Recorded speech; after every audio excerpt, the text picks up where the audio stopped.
Assalamualaikum warahmatullahi wabarakatuh. Alhamdulillahirrabbilalamin. Wassalatu wassalamu ala asyrafil anbiya'i wal mursalin wa ala alihi washabihi ajmain. Yang saya hormati Ibu Hajar Nur Setiawati selaku dosen dari mata kuliah Kemuhammadiyahan dan Keaisyahan, serta juga teman-temanku sekalian yang saya banggakan.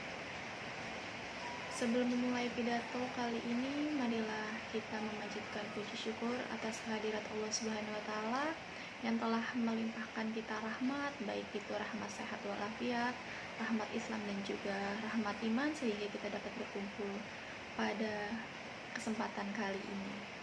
Tidak lupa juga salawat serta salam kita curahkan dan limpahkan kepada junjungan kita Nabi besar Muhammad Sallallahu Alaihi Wasallam, yang insya Allah kita semua akan mendapatkan syafaatnya di hari akhir nanti.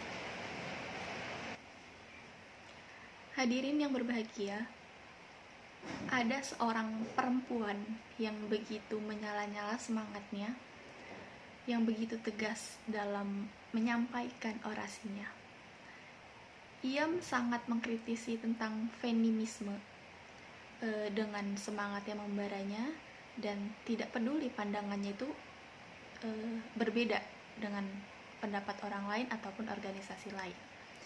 Kemudian ia menyerukan atau ia menyampaikan bahwa orang baratlah yang selama ini mendiskriminasi perempuan, sehingga mereka tidak mendapatkan hak-hak.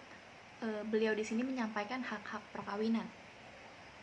Kira-kira ada yang tahu siapa sosok perempuan ini? Sosok perempuan ini merupakan ketua dari organisasi Aisyah yang kedua setelah Siti Bariyah, yaitu Siti Munjiah. Siti Munjiah merupakan putri dari Raden Kaji Lurah Hashim, seorang abdi dalam bidang keagamaan Kesultanan Yogyakarta.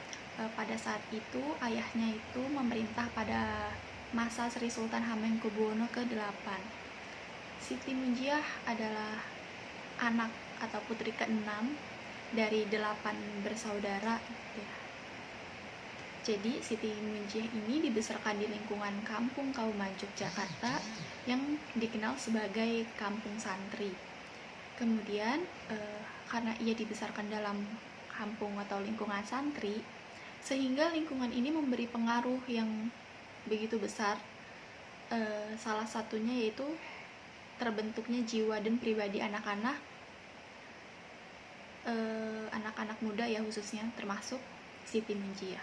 Kemudian kebiasaan para orang tua di kampung Kauman ini atau di kampung santri ini adalah membina anaknya agar belajar agama di suatu tempat seperti langgar ataupun semacam masjid besar Yogyakarta.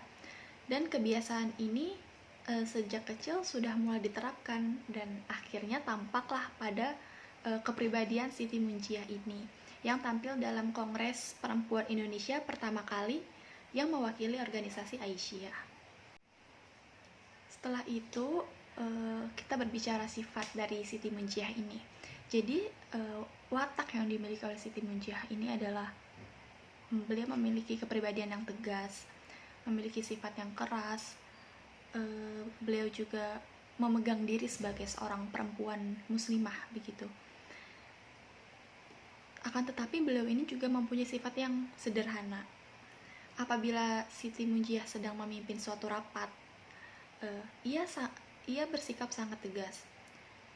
Ia kritis dalam menyampaikan pendapatnya, dan juga beliau ini ternyata mempunyai kemampuan khusus dalam membaca Al-Quran. Suaranya nyaring, demikian juga tajwidnya bagus. Kemudian Siti Munjiah ini aktif dalam rapat-rapat atau pertemuan-pertemuan yang menyangkut organisasi dan berdakwah di berbagai daerah seperti Jawa Timur, Jawa Tengah, Jawa Barat, dan sebagian besar waktunya itu dipergunakan untuk keperluan organisasi dan baik organisasi Aisyah ataupun organisasi tentang perjuangan perempuan-perempuan lainnya pada zamannya. Kemudian seorang Siti Munjiah ini dikenal atau terkenal akan pidatonya. Beliau sangat tegas dalam berpidato, kemudian amanat yang beliau sampaikan itu selalu tepat sasaran kepada audiensnya, karena beliau ini setiap berpidato itu selalu melihat seperti usia audiensnya, ataupun ya intinya disesuaikan dengan pendengar seperti itu. Jadi karena kepiawaian ini dalam berpidato, banyak orang yang mengikuti ceramahnya seperti itu. Namun walaupun beliau ini berpidato dengan tegas gitu ya, tetapi saat menyampaikan pidato, beliau ini tidak pernah menyinggung perasaan orang lain ataupun orang-orang yang tidak sependapat dengan dia gitu. Karena kecakapan dalam berpidato seorang Siti Munjiah ini yang akhirnya membawa organisasi Aisyah menjadi lebih terkenal. Jadi pada kesempatan ini Siti Munjiah memanfaatkan untuk memasukkan prinsip-prinsip Islam dalam pidatonya. Kemudian tidak heran jika seorang Siti Munjiah ini masuk dalam deretan atau duduk dalam Kongres Perempuan pertama pada tahun 1928 ya, pada itu yang mewakili organisasi Aisyah. Kemudian ada kata-kata bijak atau quotes dari seorang Siti Munjiah ini, yaitu beliau mengingatkan pada peserta kongres kala itu ya, bahwa setiap cita-cita yang tinggi dan mulia hanya dapat dicapai dengan kerja keras, penuh kesabaran dan juga tawakal. Baiklah teman-temanku sekalian, hanya itu yang bisa saya dapat sampaikan mengenai seorang orator perempuan dari Aisyah, yaitu Siti Munjiah. Apabila ada kekurangan dan salah kata, saya mohon maaf. Terima kasih atas perhatiannya. Wabillahi taufiq wal hidayah. Wassalamualaikum warahmatullahi wabarakatuh.